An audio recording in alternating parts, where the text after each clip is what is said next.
poprosím pani kolegyňu Morozovú a odovzdám jej slovo.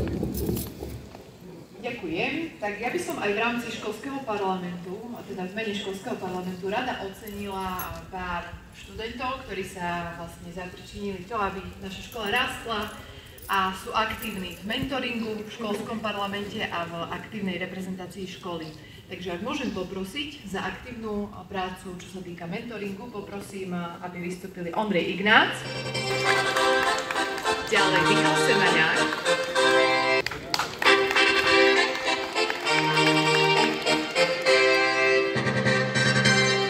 a Daniel Havrila.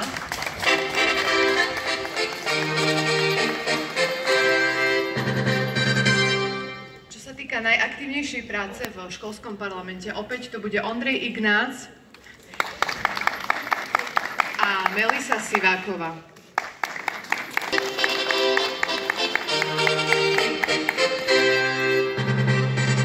A ako školský parlament si všímame aj aktívnu reprezentáciu školy a tiež chceme oceniť aj my a poprosíme teda ešte Jaroslava Kuseho, aby prišiel dopredu.